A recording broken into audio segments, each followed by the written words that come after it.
নমস্কার বন্ধুরা, তনুশ্রী রান্নাঘরে আপনাদের সকলকে স্বাগত জানাই। খুবই সহজ এবং কম উপকরণ দিয়ে তৈরি করে দেখাবো আলু দিয়ে চিকেন কষা। তাহলে দেরি না করে দেখে নিন আমি কীভাবে রান্না করছি।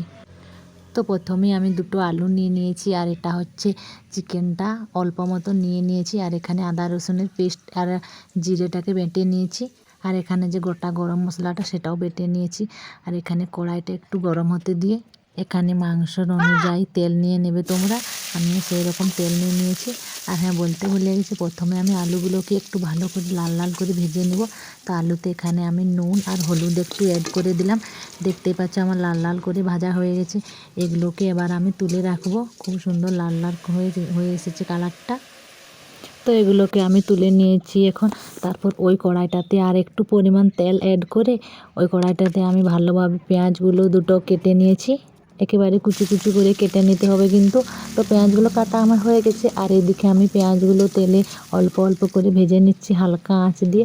পেঁয়াজগুলো ভাজতে আমার একটু অনেকটাই টাইম লাগে। আর এখানে আমি তোমাদের দেখাতে ভুলে গেছি, পেঁয়াজটা ভাজার পরে এখানে যে আদা রসুনটা পেস্ট করেছিলাম, আদা রসুন জিরে বাটার গোটা মশলা যে বাটাটা রেখেছিলাম সেটা আমি দিয়ে দিয়েছি। আর এখানে একটা সেই ছোট্ট বাটিটাতে অল্প জল দিয়ে হলুদ গুঁড়ো আর লঙ্কা গুঁড়ো দিয়ে ভালো করে এটাকে মিশিয়ে নেব। দেখতে পাচ্ছ কালারটা কি সুন্দর এসেছে, পুরো টকটকে লাল হয়ে গেছে। তারপর এখানে আমি ওই কড়াইটাতে আদা রসুন ভাজাটার মধ্যে অ্যাড করে দিলাম ওই জলটা দিয়ে, এটাও হালকা আঁচের মধ্যে ভেজে নিতে হবে। আর এদিকে আমার ছেলে 10টার সময় ব্রাশ করতে চলে এসেছে আমার কাছে। তো হালকা আঁচে এটাকে আমি ভাজতে থাকি ততক্ষণ। এদিকে আমার ছেলে এসে সবসময় দুষ্টুমি করতে থাকে, সব সময় আমাকে এসে বিরক্ত করছে যাতে আমি রান্নাটা না করতে পারি, ওর সাথে যাতে আমি থাকতে পারি, ওর সাথে খেলা করতে পারি। তো ভালো করে মশলাটাকে ভেজে নেব যতক্ষণ না ওর ভিতর থেকে তেলটা বের হয়ে যায়। তো তেলটা বের হয়ে গিয়েছিলো, তার জন্য আমি চিকেনটা ওখানে অ্যাড করে দিয়ে একটু ভালোভাবে ওটাকে চিকেনটাকে ভেজে নেব যাতে চিকেনের ভিতরে যে জলটা মরে যায়। আর এদিকে আমার ছেলে সবসময় দেখো আমার কাছে আবার চলে এসেছে দুষ্টুমি করতে। আর উল্টা দিক থেকে কে ব্রাশ করে ভাই এরকম?